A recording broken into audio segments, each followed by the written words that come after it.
Buon pomeriggio cari amiche e cari amici dell'Università della Terza Età di Pordenone.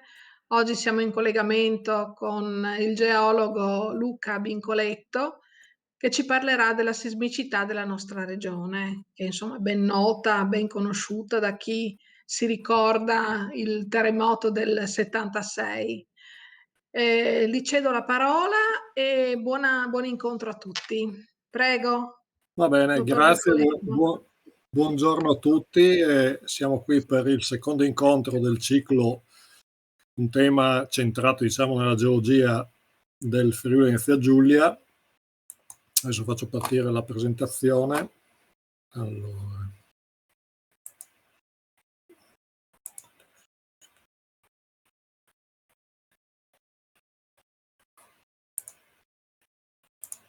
Non riesco a...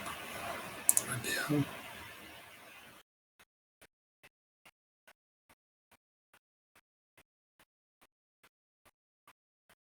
Si vede o si vede piccolo? Si vede piccolo, deve far partire la presentazione. Ok, adesso a posto. Adesso buono. Ecco, adesso dovrebbe vedersi a schermo pieno. Sì, si vede perfettamente. Ottimo. Allora, oggi la tematica relativamente importante per la nostra regione, soprattutto come si ricordava prima, chi ha memoria degli eventi del 1976. Il programma è il seguente: faremo un'introduzione già stata fatta, riprenderemo alcuni concetti geologici di base che abbiamo visto, ma che meglio richiamarli perché interesseranno l'argomento, la tematica di oggi. Alcuni elementi di base proprio di sismologia, cioè la scienza che studia i terremoti in sostanza. Poi vedremo, ci caleremo un attimo una sismicità in Italia, in particolare in Friuli Venezia Giulia.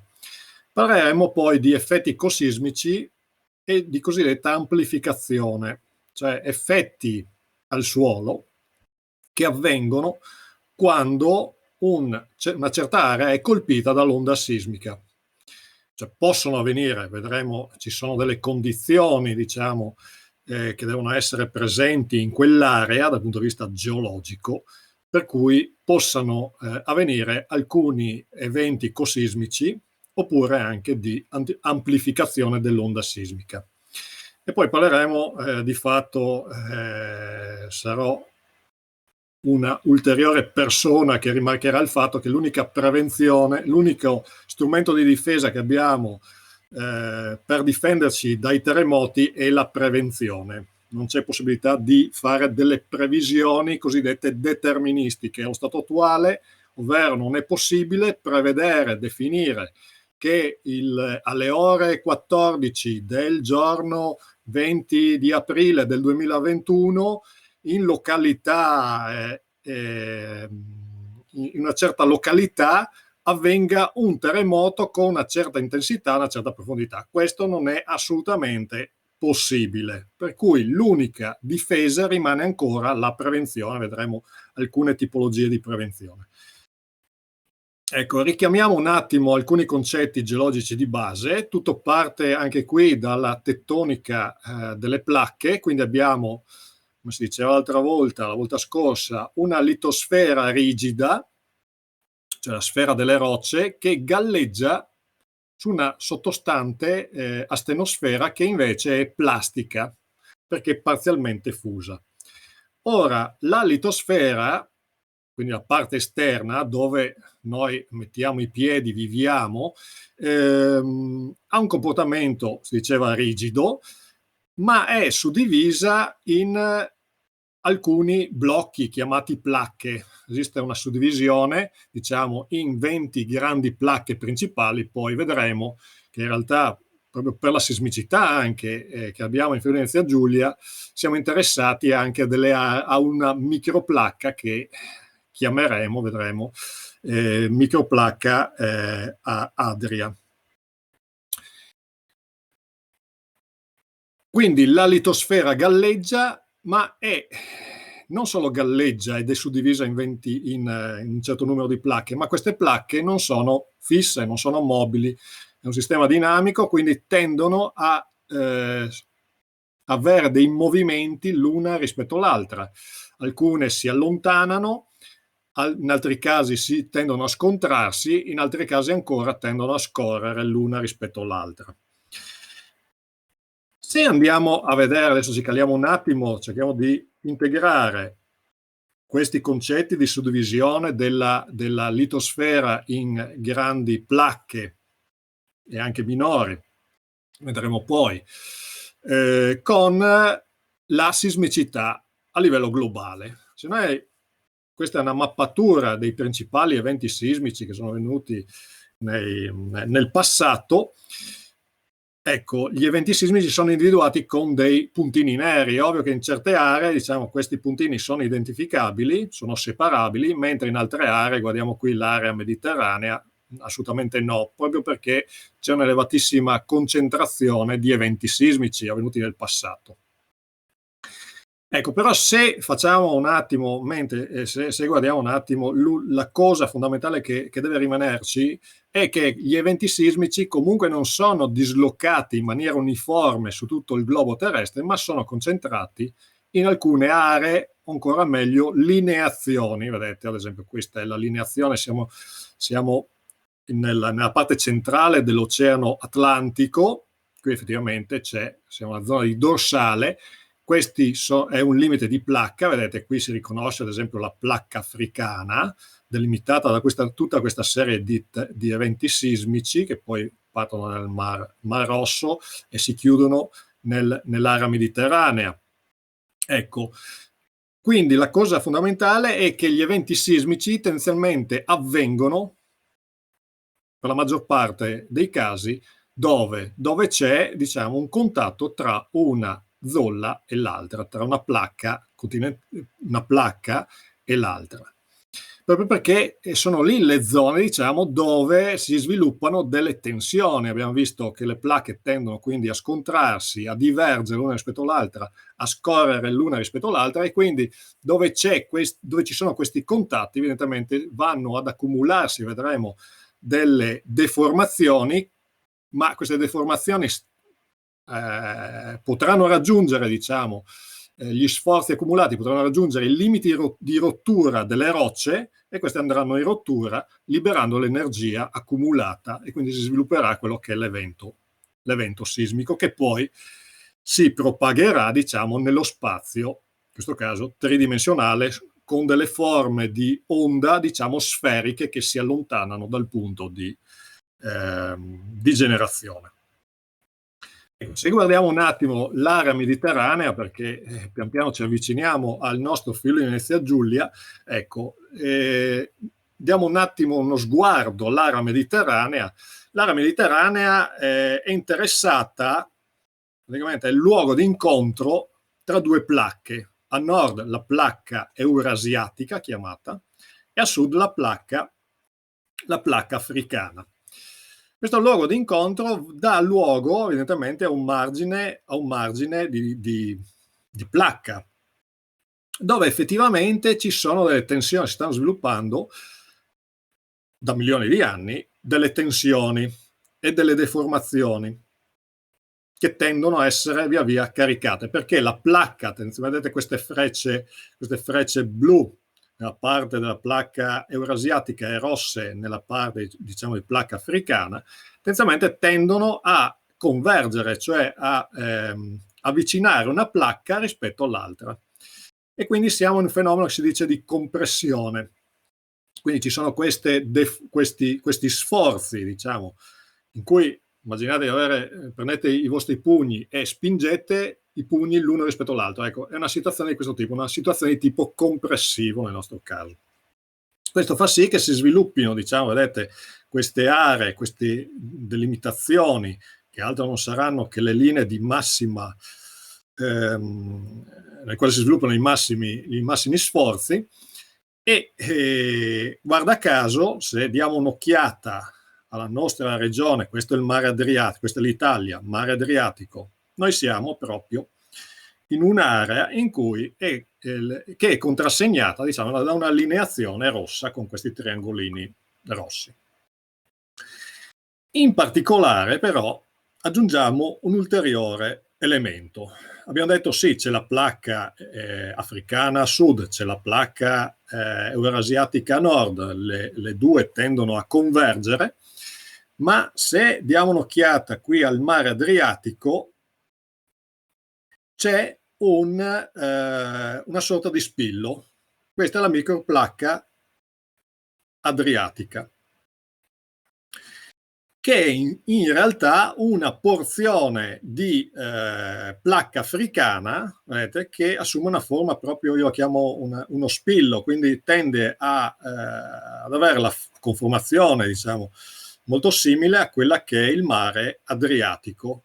E quindi qui nella nostra area c'è proprio la convergenza tra area friulana, Friuli Venezia Giulia, convergenza tra la placca eurasiatica e la placca africana, che con questo spillo, diciamo, che trasporta tutto il mare Adriatico, la microplacca adriatica, praticamente produce quelle tensioni, quegli sforzi nella nostra regione. Altro elemento importante, un concetto geologico di base, sono le cosiddette faglie, perché vedremo che i terremoti, gli eventi sismici, nascono proprio da questi elementi geologici chiamati faglie. Cos'è la faglia? Se noi diamo un'occhiata il diagramma in alto a destra, altro non è che una frattura, vedete, una frattura, diciamo, di una parte della litosfera, cioè una frattura che avviene all'interno di una massa rocciosa, ma che con conseguente anche movimento delle due parti. Quindi non è solo sufficiente che avvenga la frattura, ma ci deve essere anche il movimento. Ecco, in particolare la faglia poi sarà caratterizzata da un piano di faglia, che è il piano di frattura in sostanza. Ecco, la classificazione classica delle faglie prevede 3 tipologie di faglie, in funzione, vedete, delle direzioni e versi degli sforzi che producono prima la frattura e poi anche il movimento. Ecco, se c'è una divergenza, abbiamo la cosiddetta faglia diretta. Se c'è una convergenza, quindi una compressione, ed è il caso che diceva prima, i due pugni che premono l'uno contro l'altro, abbiamo una faglia scusate, qui c'è un errore, una faglia inversa, ed è il caso tipico delle faglie che generano dei terremoti in Friuli Venezia Giulia. Dopodiché l'ultimo caso è una faglia trascorrente, invece vedete c'è una sorta di movimento di chiamiamolo sfregamento tra una parte e l'altra, dovuta proprio a queste direzioni sì contrapposte, ma che vanno a produrre, diciamo, un piano di faglia che è parallelo, vedete, alla direzione delle compressioni in sostanza. Okay. Ecco. Allora, casi tipici, vabbè, in Friuli Venezia Giulia le faglie sismogenetiche, cioè quelle che generano dei terremoti, sono tipicamente delle faglie inverse di questo tipo, quindi siamo in regime, si diceva anche prima, compressivo, mentre i tipici terremoti del centro Italia, soprattutto appenninici, sono di tipo distensivo, quindi c'è un allontanamento in sostanza che produce prima frattura e poi tendenzialmente allontanamento delle due parti, mentre l'ultimo caso è la tipica esempio è la faglia di Sant'Andreas in California. È una faglia di tipo trascorrente. Ecco, vediamo un attimo le principali faglie in Friuli Venezia Giulia.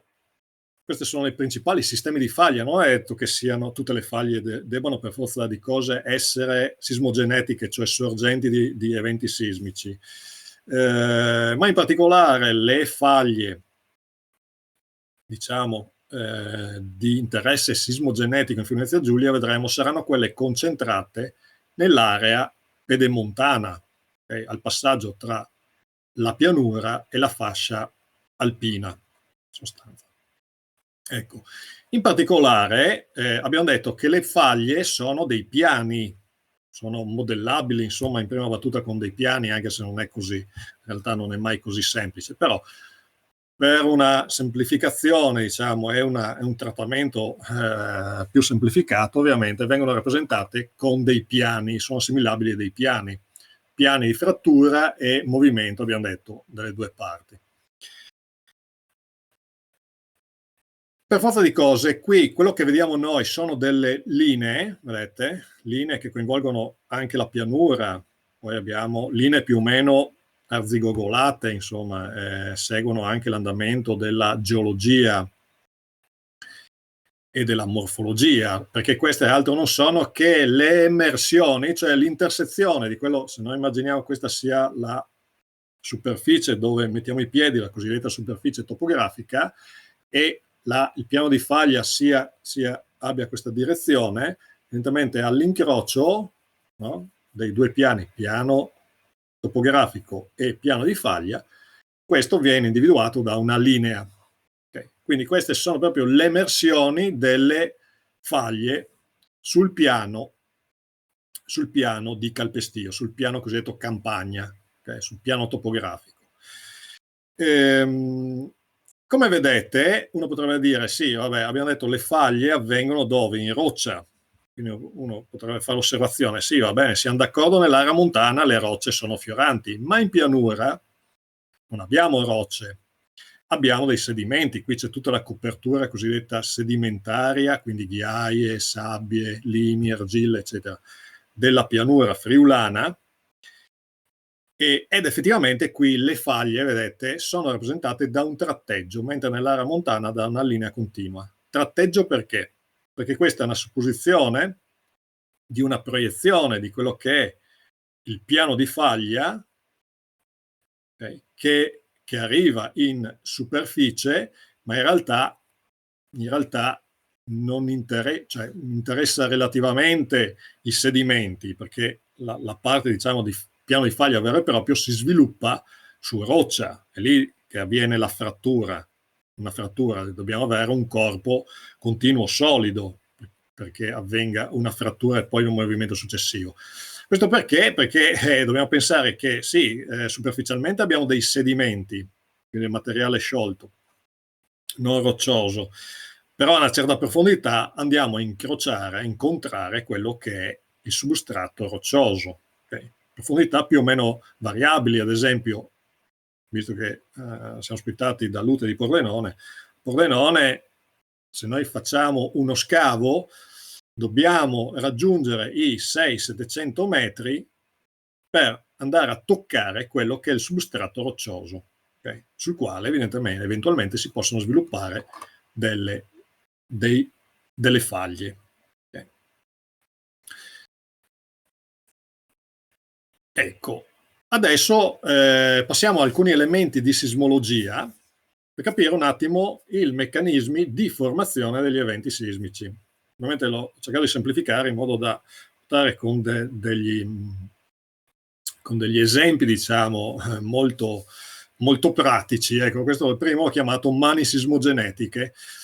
Se noi prendiamo un bastone di legno e iniziamo a piegarlo, questo si piega, perché tutti i materiali, anche il legno in particolare, è in grado di recepire, diciamo, delle deformazioni. Quindi, però il legno, piegandosi, incamera dell'energia elastica cosiddetta. Ma a un certo punto possiamo raggiungere i limiti di rottura, i carichi di rottura del materiale, nel caso specifico il legno. Cosa succede? Il legno si rompe. Il legno si rompe, cosa succede? L'energia che si era accumulata durante la piegatura del nostro bastone viene liberata sotto che forma? Sentiamo lo schiocco. Lo schiocco altro non è che energia che si trasforma in onde acustiche, onde sonore che arrivano al nostro orecchio, ma le stesse nostre mani subiranno delle vibrazioni. proprio perché è l'energia, diciamo, che viene liberata dal punto di rottura e si propaga lungo le due parti, i due monconi di bastone. Okay. Ecco, concettualmente un evento sismico è la medesima, è analogo, perché un evento sismico, un terremoto, altro non è, io parto dal basso, dopo vedremo delle immagini, un evento sismico, un terremoto, è uno scuotimento del terreno provocato da delle onde che si propagano nel sottosuolo.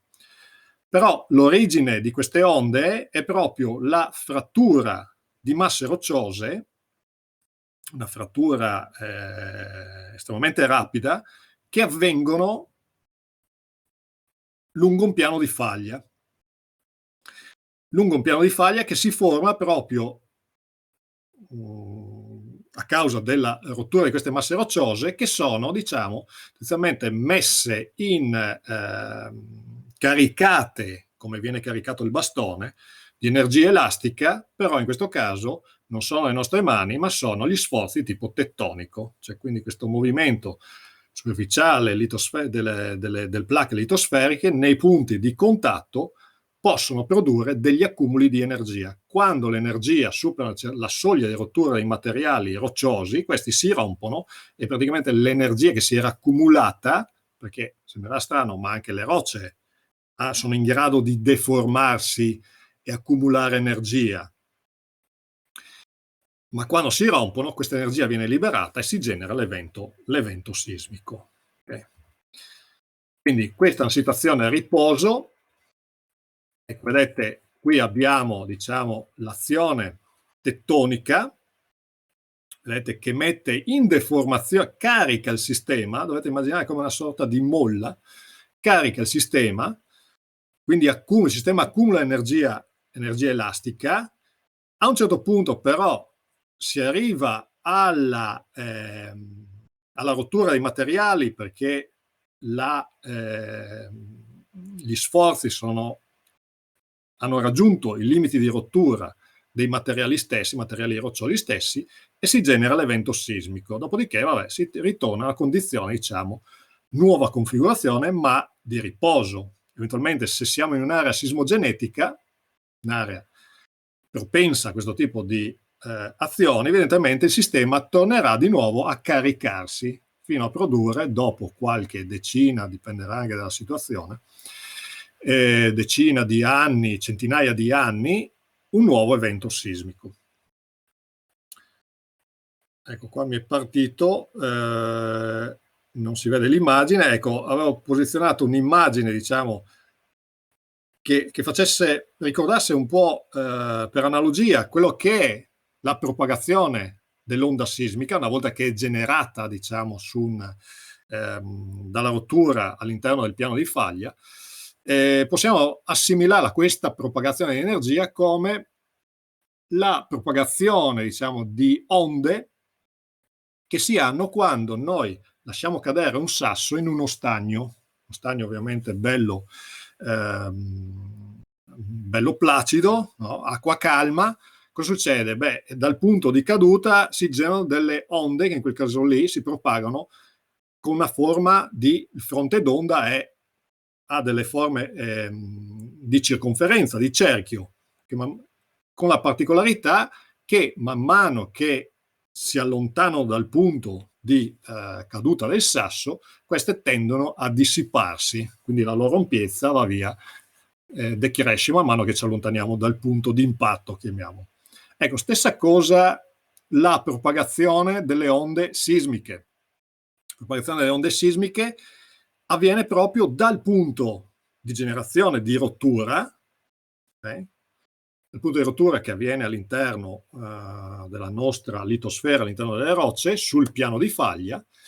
In quel caso lì però non siamo più in un sistema bidimensionale, ma abbiamo 3 dimensioni, quindi non avremo più delle circonferenze che aumentano di raggio, quindi il nostro fronte d'onda non sarà più una circonferenza, ma sarà una sfera, quindi un sistema tridimensionale. Però anche qui, man mano che ci allontaniamo dal punto di generazione, che vedremo si chiama ipocentro, ci sarà una diminuzione, diciamo, dell'ampiezza. Ecco perché ovviamente si conosce bene che man mano che ci allontaniamo dall'ipocentro di un terremoto, dove si è avvicinato il terremoto, ci dobbiamo aspettare che i danni siano via via minori, proprio perché lo scuotimento è via via minore, proprio per causa, in questo caso si dice una dissipazione di tipo geometrico. Man mano che ci allontaniamo, ci distanziamo, la nostra energia sul fronte d'onda diminuisce per forza di cose.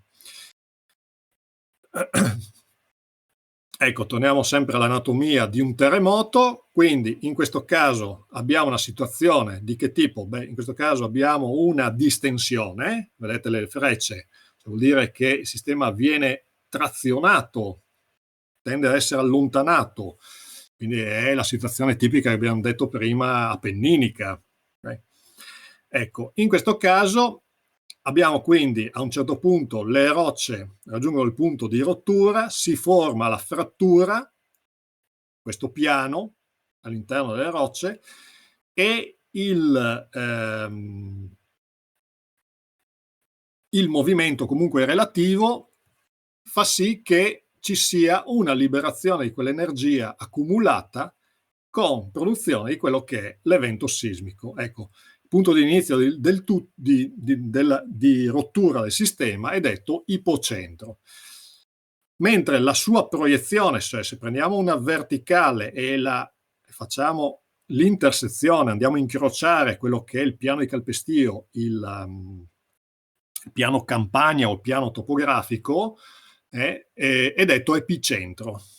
Ecco, anche qui ovviamente noi ci aspettiamo che man mano che ci allontaniamo dall'epicentro dobbiamo aspettarci che i danni eventualmente causati decrescano, proprio perché decresce l'energia, per cause anche lì, come si diceva prima, geometriche.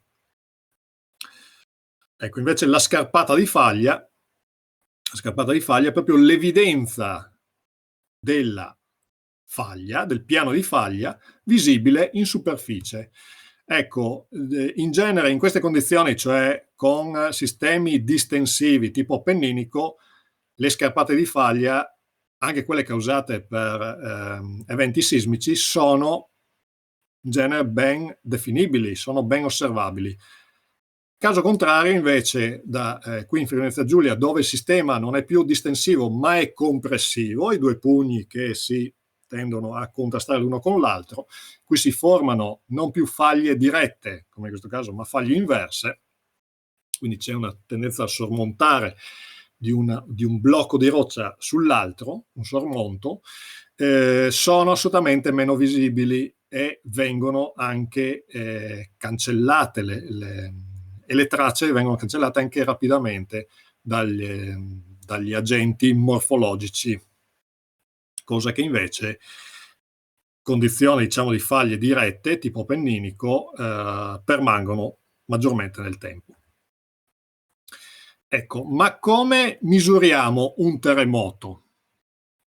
Allora, i terremoti in termini di energia liberata sono misurati tramite quelli che vengono chiamati sismografi. Questi sono gli strumenti di misura. Questo è il classico, concettualmente classico sismografo nella versione delle prime realizzazioni. Oggi non è più così, sono tutti sistemi, diciamo, elettronici, in cui c'è una massa sempre che si muove, ma è un sistema elettrodinamico. Però concettualmente rimane sempre questa tipologia cioè la tipologia che adesso andremo a vedere di sismografo originario è utile per capire come venga misurato un terremoto. Sostanzialmente noi abbiamo, vedete, un sistema. Qui c'è una placca metallica, cemento armato piuttosto pesante, solidale con il terreno, poi c'è una staffa ad L, supporto a L, solidale con la placca in cemento armato che è solidale con il terreno, quindi se si muove il terreno, placca in cemento armato e L si muovono all'uniscono. Okay? ma su questo supporto c'è un filo al quale è attaccata e appesa una massa, un peso, una massa. Ora, per inerzia, se il terreno si muove, scusate, se il terreno si muove, il sistema cemento armato più supporto a L si muovono assieme, abbiamo detto, ma la massa, essendo svincolata al di là di un vincolo qui tramite il filo, però tende a rimanere ferma per inerzia, si dice, no? Il fatto è che al di sotto della massa ci sia un pennino, okay, quindi solidale con la massa stessa, che va a incidere, a toccare un rotolo, un sistema di rotolo di carta che continua ad essere srotolato perennemente. Okay? Immaginate questo sistema viene srotolato perennemente. Quindi nel caso di evento sismico succederà che in sostanza, in definitiva, la massa e in particolare il pennino avranno un moto relativo rispetto al rotolo di carta, che è solidale invece con il blocco, la piastra in cemento armato e il terreno. Quello che viene generato, viene scritto sul foglio di carta, altro non è che il cosiddetto sismogramma, cioè l'andamento delle oscillazioni del terreno a causa dell'evento sismico. Ora lasciamo stare onde P, onde S, che ovviamente non c'è qui il tempo, però ovviamente più elevata è l'oscillazione e maggiore sarà l'energia liberata dall'evento sismico. Ora, in generale, ormai i sistemi, le nazioni moderne e anche l'Italia sono dotate non di un unico sismografo, ma di reti di sismografi.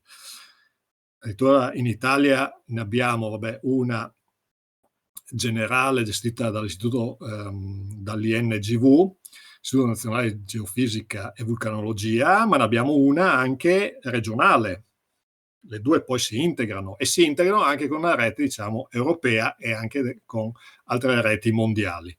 Questo perché in realtà con un unico sismografo, anche se è continuamente in ascolto, facciamo poco, mentre con una rete di sismografi riusciamo a, ormai in tempo quasi reale, una volta che è avvenuto l'evento sismico, con una rete di sismografi, quindi un sistema di sismografi che comunicano tra di loro, si è in grado di definire rapidamente dove è avvenuto il terremoto, quando ovviamente, e anche la sua profondità e l'energia che è stata liberata.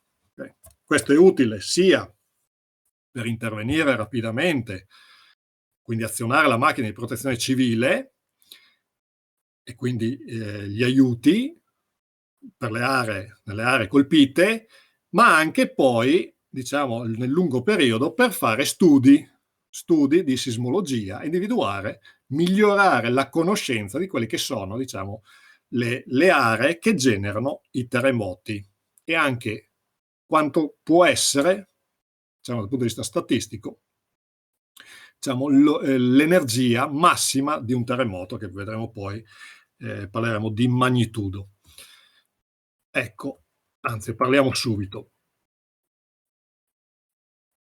Sistemi di misura di un terremoto, abbiamo visto quindi il sismografo, abbiamo parlato un attimo di reti di sismografi, ma parliamo adesso di sistemi di misura di un terremoto, ma sono tendenzialmente due, anche se ormai uno dei due, il primo, quello storico, è relativamente abbandonato, mentre il secondo è quello di cui anche quando avviene un evento sismico ne sentiamo parlare e identifica, diciamo, la forza di quella che è l'evento sismico. Allora, il primo dei due è la cosiddetta intensità, basata sulla scala cosiddetta Mercalli, che poi ha avuto delle sue evoluzioni, ma la scala Mercalli è basata sui danni provocati dal sisma. Quindi c'è tutta una serie di classificazioni sulla base dei danni che si vedono, si vanno a censire sul territorio colpito dall'evento sismico, per cui si dà un valore dal 1 al 12° grado della scala cosiddetta Mercalli. Ecco, giusto per dare alcune informazioni, diciamo che strutture, edifici non sismici costruiti senza seguire le norme sismiche, le ultime norme sismiche, ecco, possono subire dei danni a partire dal 6° grado della scala Mercalli in su. Giusto per dire, l'evento sismico del Friuli Venezia Giulia del 1976 ebbe un valore del 10° grado della scala Mercalli. Ecco, va da sé che però questo sistema è basato sul fatto che l'intensità deve essere misurata una volta che è già avvenuto l'evento sismico e bisogna mandare delle squadre di esperti che facciano il lavoro, per cui prima di conoscere effettivamente il livello, diciamo, di evento che ha colpito un certo territorio, passa veramente parecchio tempo. L'altro sistema invece, la scala Richter, è una scala che è basata in realtà è in relazione con la quantità effettivamente di energia liberata dall'evento sismico e viene definita sulla base dei sismogrammi, quindi è strumentalmente basato, quindi si basa sull'analisi dei sismogrammi.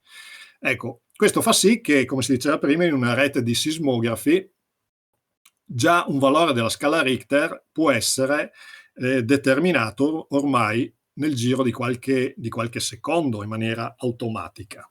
Okay. Ecco, attenzione a questa scala Richter, perché passare da 2 a 3, da 3 a 4, cioè incrementare di una unità all'interno della scala Richter, essendo una scala che non è lineare ma è logaritmica, vuol dire che ogni volta che facciamo uno scalino, l'incremento di energia è 30 volte. Questo vuol dire che passare da un 2 a un 4 vuol dire che l'energia liberata in incremento è 30 per 30, quindi 900 volte e così via. Ecco, giusto per dare un numero, l'evento sismico del terremoto, massimo evento sismico del terremoto Friuli 76, 6 maggio, aveva valori di 6, sono stati determinati valori di 6,4. Okay. Ecco, a livello italiano, diciamo, il massimo che si è avuto, il massimo anche ipotizzabile, è 7 nella zona dell'Arco Calabro di Messina. Messina nel 1908 fu completamente distrutta, quindi più di 100.000 morti, da un evento che produsse anche un maremoto, per dire. Ecco, il massimo evento storico registrato è del 1960 a Cile, cui si raggiunse 9,6 della scala Richter. Ecco, questo vuol dire 9,6, se facciamo la comparazione con il terremoto Friuli Venezia Giulia, 6,4 vuol dire 3 gradini della scala Richter, vuol dire 30 per 30, che fa 900, per 30, che fa circa 30.000. Cioè vuol dire che quell'evento era 30.000 volte più energetico del nostro terremoto del 6 maggio 1976. Ecco, adesso passiamo un attimo a parlare di sismicità in Italia. Ma ormai l'Italia è completamente mappata, c'è una mappatura della cosiddetta pericolosità sismica che individua praticamente tutto il territorio italiano, definisce quanto sia la pericolosità per tutto il territorio italiano. In che termine è definita e cos'è questa pericolosità? Beh, è una pericolosità di tipo cosiddetto statistico, cioè si dice che in un certo periodo di ritorno, ad esempio 500 anni, un particolare punto del territorio italiano ha una certa probabilità di essere soggetto a una certa accelerazione dovuta a un evento sismico. Okay. Questo non vuol dire che l'evento sismico avviene lì, in quel punto. Gli eventi sismici, vedremo, avvengono alle cosiddette sorgenti sismogenetiche, cioè in quelle faglie che si attivano, che producono l'evento sismico. Ma abbiamo detto che una volta che si è prodotto l'evento sismico, questo si propaga, quindi può raggiungere anche aree che non sono sismogenetiche, e quindi, cioè, in cui sisma non è detto, non può nascere lì, però nasce da qualche altra parte e vi arriva, perché l'onda, abbiamo detto, si propaga, l'onda sismica si propaga. Ecco, se noi diamo un occhio, così rapidamente, possiamo fare alcune osservazioni. Innanzitutto le zone rosse, quelle più intense, sono quelle che hanno la massima pericolosità sismica. Se diamo un occhio, vabbè, è praticamente tutto l'Appennino, si arriva giù, questo punto è l'Etna, molte volte soprattutto nell'area nel meridione, dove c'è anche il rischio problemi di rischio vulcanico, ma il vulcanismo è in genere associato anche quello a limiti di placca o zone, diciamo, tettonicamente attive, per cui le due cose possono essere assolutamente associate. Effettivamente l'arco appenninico è quello che dà una maggior frequenza di terremoti. Mediamente negli ultimi decenni, ogni 5 anni c'è un evento sismico di una certa entità che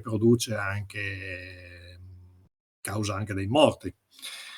L'altro punto focale, diciamo, unico tra l'altro nel nord Italia, è qui, Friuli Venezia Giulia. Vedete, c'è questo elemento che si allunga verso il bellunese, quindi il Veneto, ma tendenzialmente, vedete, ha questa andatura curva proprio perché segue l'andamento della fascia pedemontana. Okay. Ecco, un'altra curiosità è la Sardegna. La Sardegna presenta la più bassa pericolosità sismica d'Italia, proprio perché non è interessata da limiti di zolla, limiti di placca, ed è a una certa distanza dai limiti di placca, quindi non è interessata da sorgenti sismogenetiche direttamente, e la distanza da queste sorgenti sismogenetiche è sufficiente per far sì che anche le onde che si propagano da qualche altra parte possono raggiungerla, ma con un'intensità, un'ampiezza talmente bassa da generare una bassa pericolosità sismica. Adesso ci addentriamo nella nostra regione.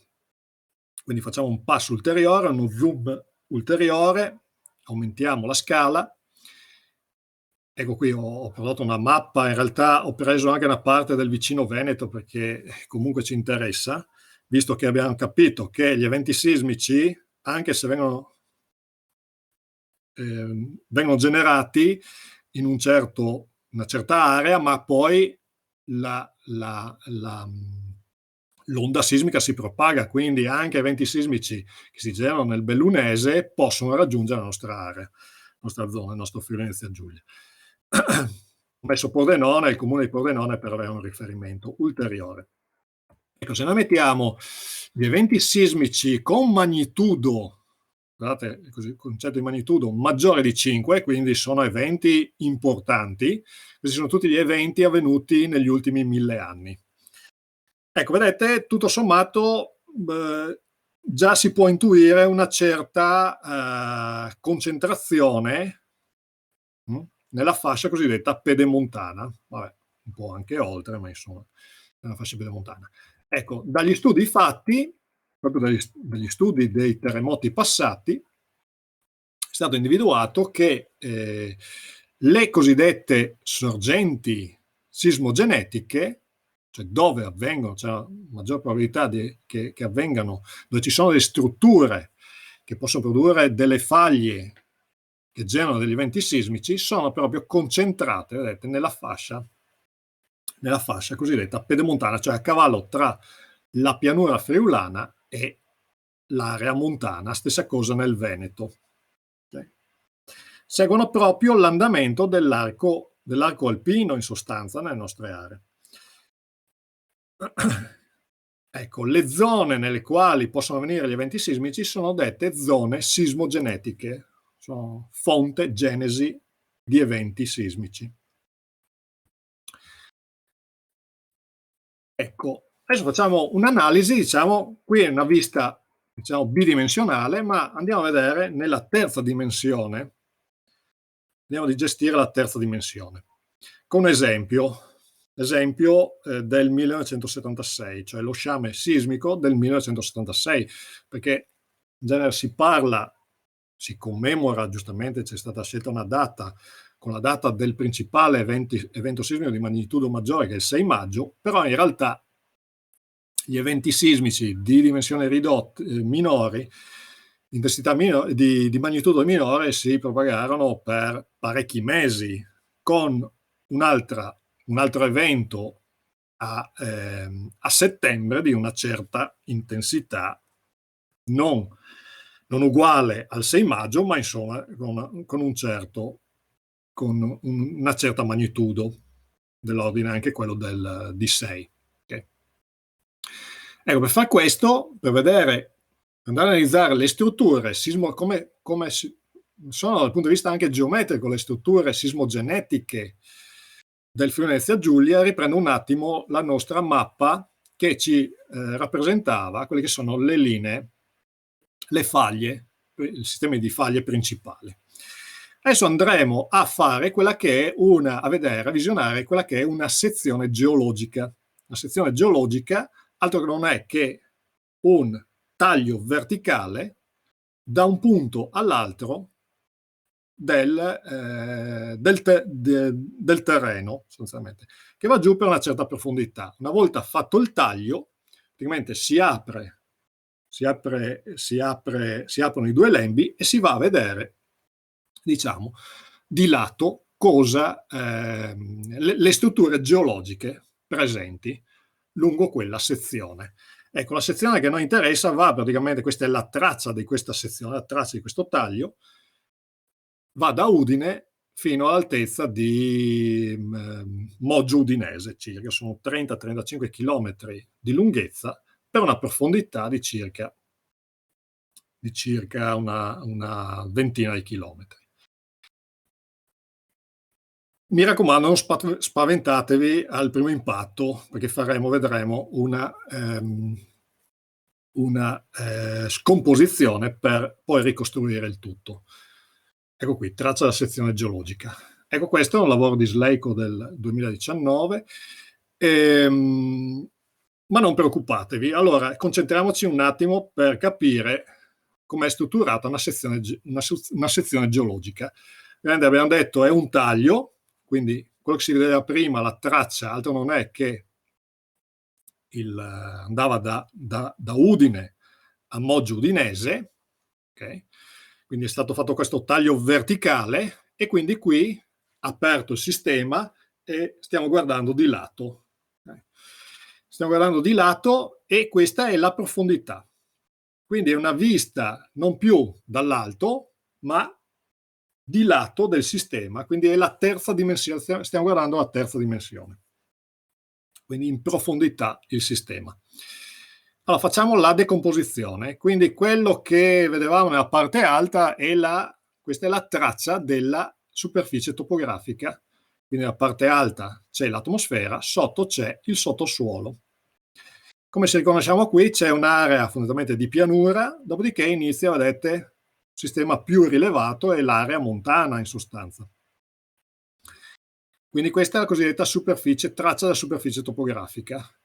Ecco, andando man mano che andiamo prendiamo via via rocce o sedimenti più antichi, qui abbiamo il quaternario, cioè sedimenti fanno parte della pianura, costituiscono la pianura fino a 2.600.000 anni. Dopodiché abbiamo il terziario, qui andiamo fino ai 65 milioni di anni. Poi andiamo in profondità, qui abbiamo il Mesozoico. Okay?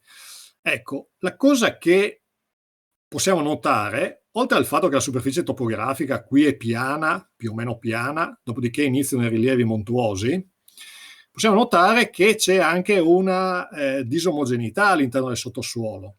Quindi qui abbiamo quaternario, ma qui nell'area montana sostanzialmente non c'è il quaternario.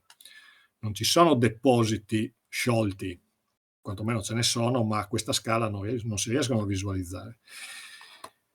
Dopodiché, altra cosa, vediamo che il terziario qui c'è, dove c'è la pianura c'è, mentre nella parte montana non c'è. E dopodiché vediamo che il mesozoico, ma anche il terziario, sostanzialmente sono smembrati, vedete, da queste aree. Ci sono queste discontinuità. Questo fa sì che possiamo ipotizzare che ci sia un sistema di tipo compressivo. Tipo di compressivo che ha fatto sì che, ad esempio, la parte alpina si sollevasse, la parte montana si sollevasse, e quel terziario che c'era qui sopra non c'è più perché è stato eroso. Ricordate, l'altra volta si parlava, si forma, si deforma e poi si modella, cioè la modellazione cerca di smantellare ciò che è stato sollevato dall'orogenesi alpina. Ma poi notiamo queste ulteriori strutture che ci dicono proprio, sembra quasi che questa porzione, vedete, vada sopra quella immediatamente a sinistra, stessa cosa, questa porzione tende a andare a sovraimporsi rispetto a quella a sinistra e così via anche questa. Effettivamente quelle sono dovute a dei sistemi, a delle faglie che noi stiamo guardando di lato. Okay? Stiamo guardando di lato, di questi sono i piani di faglia visti dovuti all'intersezione con il piano verticale della sezione. Okay? Ecco, quindi queste, vedete, sono tutte strutture che poi in genere possono produrre, vedremo adesso, mi riporto alla figura originaria, sono state sedi dello sciame sismico del 1976 in sostanza. Okay. Ecco, torno qui, quindi ecco qui la figura originaria. Ecco, cosa sono questi elementi verde e arancione? Altro non è che l'insieme degli eventi sismici posizionati alla loro profondità e ovviamente lungo anche la giusta lunghezza, quindi sono posizionati correttamente anche in profondità. Questo fa sì che si veda, allora il verde, diciamo, è lo sciame sismico successivo all'evento principale del 6 maggio, mentre l'arancione è quello successivo all'evento principale di settembre. Come vedete, si può anche, comunque complessivamente, questi sono lo sciame sismico, gli eventi sismici che hanno costituito tutta la sismicità, diciamo, di quel periodo, di quei mesi. Come vedete, le strutture che hanno le strutture, diciamo, che hanno prodotto questi eventi sismici non sono altro che queste faglie poste a che profondità? Beh, se andiamo a vedere qua, possiamo andare mediamente, siamo attorno ai 5 km. Okay? Però ci sono eventi che avevano anche una profondità superiore a 10, qualcuno anche più superficiale. Okay? Comunque è una situazione assolutamente normale per un evento sismico di quella portata. Okay? Non abbiamo un unico evento, sì, ci ricordiamo di quello principale, però in realtà quando abbiamo eventi di quel tipo, in realtà il tutto si propaga per parecchi mesi. Ecco, quindi qui in Friuli Venezia Giulia questo è un esempio tipico, ma le strutture sono di questo tipo, quelle che generano gli eventi sismici in Friuli Venezia Giulia, cioè strutture di tipo compressivo, si diceva, okay, che producono questo tipo di faglie che sono faglie inverse, quindi proprio di compressione, che stanno a cavallo, vedete, tra la tra l'area di pianura e l'area, diciamo, montana. È lì che ci sono le sorgenti sismogenetiche. È ovvio che una volta che l'evento sismico si è prodotto, questo abbiamo detto, si propaga con queste onde sferiche nell'intorno del territorio e quindi raggiunge territori anche distanti.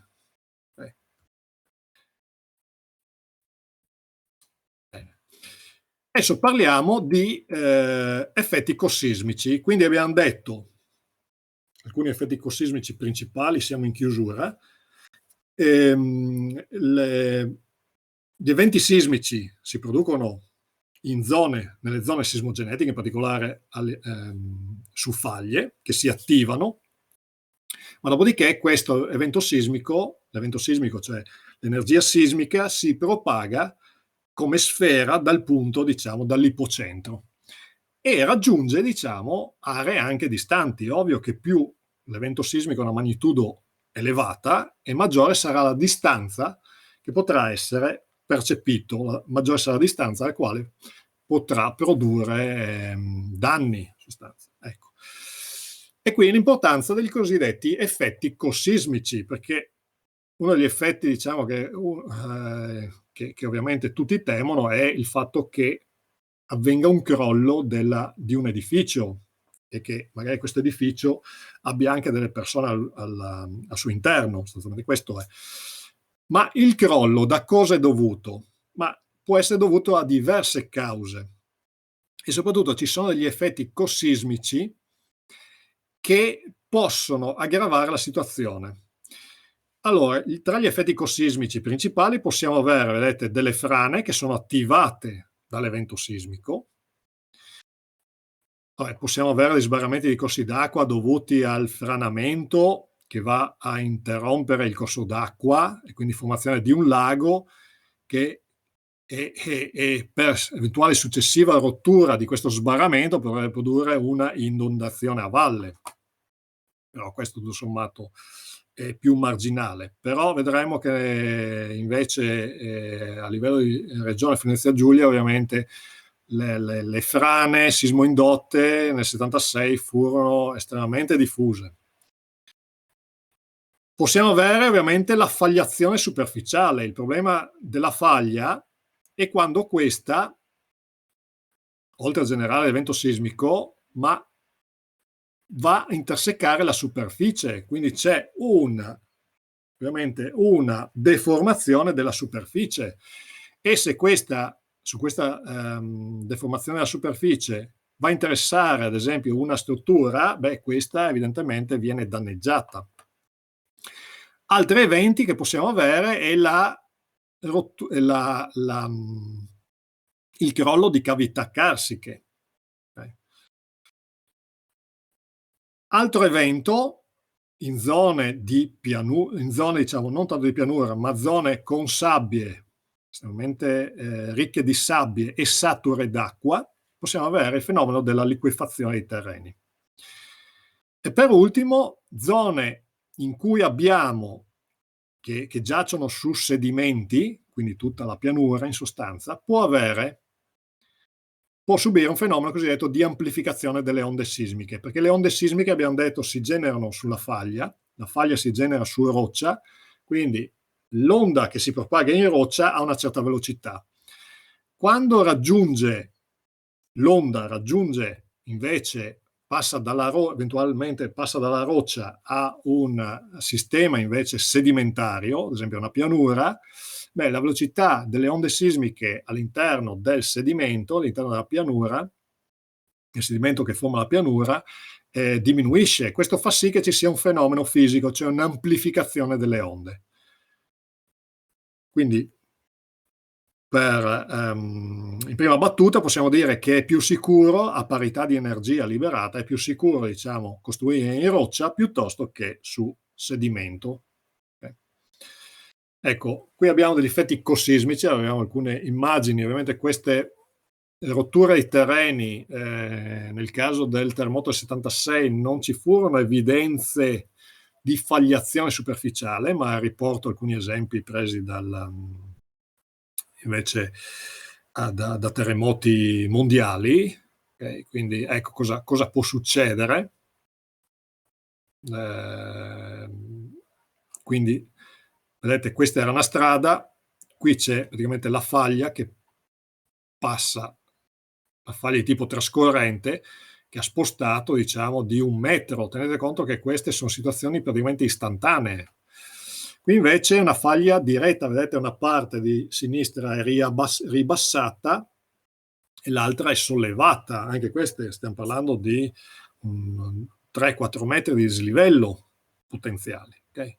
Ecco, nel caso del sisma del 76 ci furono delle fenditure che si formarono nel monte Quarnan, okay, che in prima battuta vennero imputate come delle emergenze di faglie. In realtà poi, da analisi più attenta, si è visto che sì, erano imputabili all'evento sismico, ma erano dei distacchi, diciamo, di detrito da coltre superficiale, okay, di suolo, comunque sempre causato da evento sismico. Ecco, invece le frane sismoindotte, queste sono ad esempio Brawlins,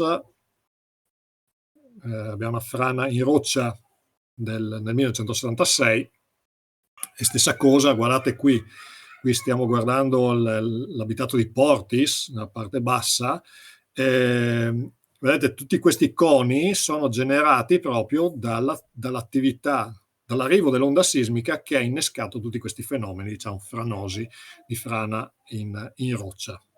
Okay. Ecco, altri effetti ecosismici, collasso di cavità, anche questi non sono esempi friulani, ma sono esempi, diciamo, di terremoti avvenuti recentemente, più o meno recentemente, in Italia centrale. Ecco, possiamo avere queste situazioni, quindi cavità sottostanti che per l'arrivo dell'onda sismica, l'onda sismica fa sì che ci sia un crollo della volta, quindi situazioni estremamente pericolose.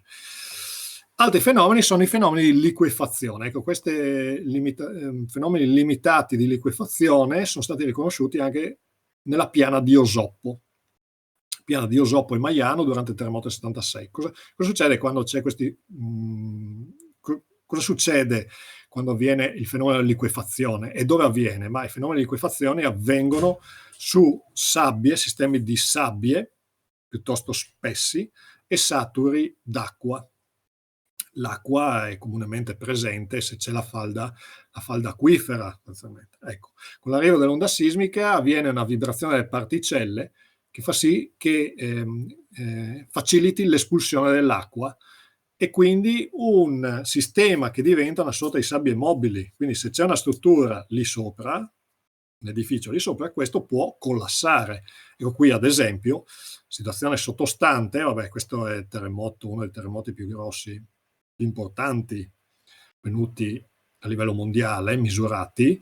Ecco, come vedete qui abbiamo delle strutture identiche, degli edifici identici, ma che si sono tutti comportati bene dal punto di vista, diciamo, ingegneristico, nessuno ha avuto dei collassi, sono tutti interi, però qualcuno è rovesciato in maniera varia, altri no. Questo proprio è dovuto a un fenomeno della liquefazione che ovviamente per disomogeneità del terreno sottostante è avvenuta in alcune parti, in altre no. Evidentemente qui c'è una ricchezza di sabbia, satura, mentre negli edifici che sono rimasti in piedi no. Ecco, nel terremoto dell'Emilia Romagna del 2012 abbiamo avuto importanti fenomeni di liquefazione che hanno interessato anche strutture, anche edifici. E lì avevamo una situazione ovviamente che facilitava l'avvenire di questo fenomeno, proprio perché abbiamo importanti pacchi di sabbie del Po sature. Altro fenomeno è l'amplificazione. Siamo quasi in chiusura. L'amplificazione delle onde sismiche, di cui avevamo accennato prima. Ecco, immaginatevi questo sistema. Quindi 3 situazioni. Abbiamo degli edifici costruiti in roccia, ma un sistema piano, come vedete, degli edifici costruiti su una pianura alluvionale, sopra questi che vengono definiti terreni soffici dal punto di vista sismologico, e poi degli edifici costruiti sempre in roccia, ma su un rilievo, su un crinale. Allora, qui la situazione, vengono colpiti dalla stessa onda sismica, e qui abbiamo il sismogramma, però abbiamo un comportamento poi differente, perché gli edifici in roccia, praticamente il sismogramma, vedete, non viene modificato e quindi possono, in questo caso, rimangono inalterati. Per quanto riguarda invece gli edifici presenti nel terreno soffice, subiscono praticamente dei danni.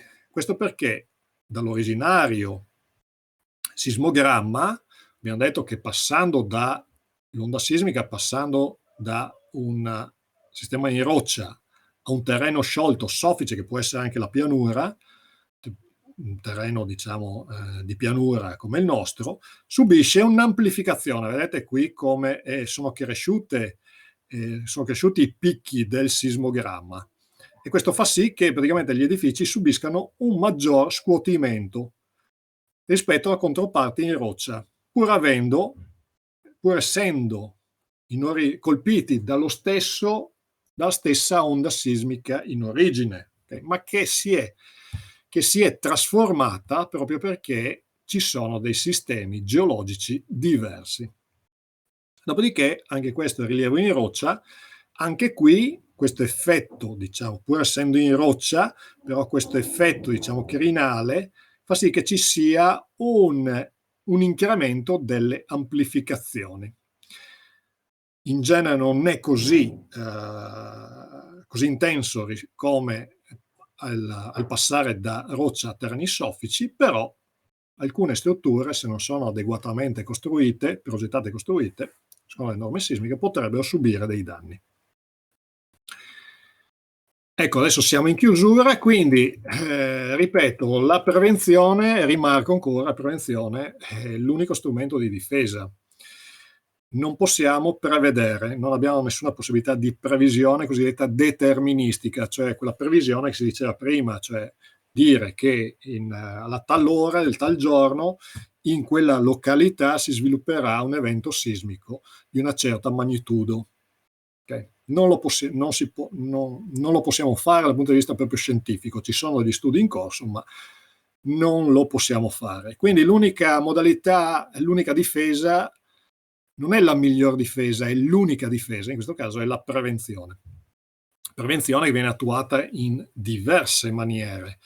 In realtà anche qui con questo intervento stiamo facendo prevenzione. Una prevenzione di che tipo? Perché anche il cittadino che ha interesse ad informarsi, e qui sto parlando di termini di rischi generali presenti in un territorio, il cittadino che conosce i rischi presenti nel proprio territorio è un cittadino che riesce in caso di evento calamitoso, ad avere dei comportamenti più adeguati, okay, rispetto ad una persona che non ha conoscenza, diciamo, dei rischi presenti nel proprio territorio. Ecco, però io vorrei soffermarmi a altre tipologie di prevenzione per quanto riguarda gli eventi sismici. Ovviamente il primo di tutto, la prevenzione viene fatta tramite la conoscenza scientifica dei fenomeni, quindi ci sono gli studiosi sismologi che studiano in continuazione, analizzano terremoti passati, fanno simulazioni, modellazioni per definire al meglio le aree, diciamo, sismogenetiche e i meccanismi con il quale gli eventuali sismi in quell'area possono avvenire, con che intensità, con che magnitudo massima, con che frequenza possono avvenire nel tempo. Frequenza sempre di tipo statistico. Okay? Secondariamente, o meglio, in cascata, una corretta pianificazione degli interventi sul territorio. Allora ci sono degli studi di pianificatori, in particolare di settori, sono gli studi di microzonazione sismica, in cui, diciamo, i geologi, in particolare i geologi professionisti, tra cui anch'io, siamo stati impegnati dal 2014, ormai siamo in chiusura, sono studi di livello comunale, quindi ogni comune della regione Venezia Giulia ha quantomeno uno studio cosiddetto di primo livello a disposizione. Cosa dicono questi studi di microzonazione sismica? Ma suddividono il territorio comunale in diverse aree che hanno un comportamento, all'interno di ogni area, un comportamento simile in caso di evento sismico. Quindi vanno a individuare, ad esempio, quali sono le potenziali aree di liquefazione, se ci sono delle aree che potrebbero essere interessate dalla deformazione causata da una faglia che arrivi in superficie, da aree che invece possono essere soggette ad amplificazione proprio dovute al fatto che c'è una diversa velocità di propagazione dal passaggio da roccia a sedimento sciolto e così via. Ovviamente questi sono studi che individuano, diciamo, zonano il territorio, ma poi bisogna ovviamente applicare correttamente le norme sismiche, sia in fase di progetto, ma anche in fase di realizzazione delle opere. Quindi l'applicazione delle norme sismiche che sono tarate, attenzione, si costruisce ormai sulla base di che cosa? Degli eventi che sono attesi in un certo territorio, in una certa area, quindi le opere sono dimensionate sulla base dell'evento sismico atteso, quindi si ritorna, diciamo, alla conoscenza cosiddetta scientifica. Quindi questo determina anche poi tutta la serie di norme che sono state approntate e vengono aggiornate. Norme che definiscono come deve essere realizzato un progetto.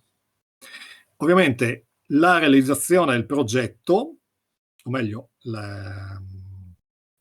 l'approntamento del progetto deve essere supportato, e qui rientriamo nuovamente noi geologi, in questo caso geologi applicati però ai fini della realizzazione dell'opera, ovviamente, i progetti devono essere corredati, supportati da adeguate indagini geologiche, sismiche e geotecniche che valutino effettivamente la risposta sismica dell'area del sito nel quale verrà costruita l'opera, con gli eventuali effetti ecosismici, e quindi effettivamente valutare se c'è o meno un potenziale spliccarsi della ad esempio liquefazione, piuttosto che di un'amplificazione, piuttosto che di un crollo dovuto a una cavità sotterranea e così via.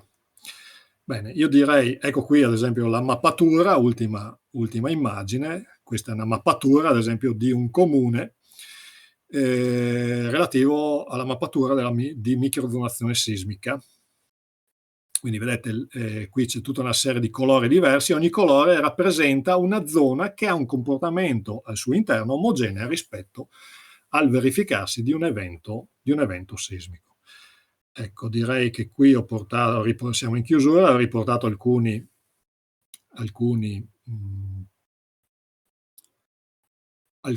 elementi bibliografici, Geologia d'Italia, per avere un quadro generale della storia geologica d'Italia, gli ultimi 200 milioni di anni. Poi Sismologia è un libro della collana Fassionidea che è molto agile, però dà degli elementi di base sui terremoti. Poi c'è questo libro Sismologia del Friuli Venezia Giulia, edito dalla Fondazione Centro Studi del Consiglio Nazionale Geologi, che si trova, credo, ormai solo in PDF. E poi, ovviamente, per chi è interessato, è andare nei luoghi, diciamo, del terremoto del 76, con una sosta alla mostra Terremotus, storia di un terremoto e della sua gente, a Venzone, ovviamente quando si potrà nuovamente muoversi. Bene, io ho finito.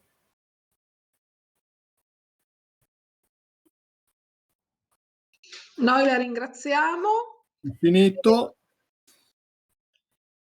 E anche oggi. Ci diamo appuntamento alla prossima settimana per l'ultima lezione, allora. Va bene, d'accordo. Grazie mille. C'è una domanda, non so se abbiamo tempo. Allora, per conoscere la sismicità di una zona ci si deve rivolgere al comune nel quale si intende costruire? Grazie. Allora, in realtà i progettisti, perché allora la sismicità, ovviamente tutto il Friuli, tutta Italia è sismica, okay? La questione è, io non andrei a definire proprio conoscere la sismicità in dettaglio di una certa zona, da parte del committente, piuttosto i progettisti, durante la redazione del progetto, sicuramente ne terranno conto. Questo è la questione. Quindi il progettista, soprattutto l'ingegnere strutturista, che è quello che fa i calcoli delle strutture, ovviamente per redare il suo progetto, il progetto strutturale, che deve tener conto della sismicità dell'area, okay, deve avvalersi anche del geologo che fa una perizia adeguata rispetto al sito di riferimento, una perizia che va a analizzare anche gli aspetti, diciamo, sismologici dell'area. Ecco, questo è un po' il quadro, diciamo, di procedura per la redazione di un progetto di opere civili, in sostanza. Ecco.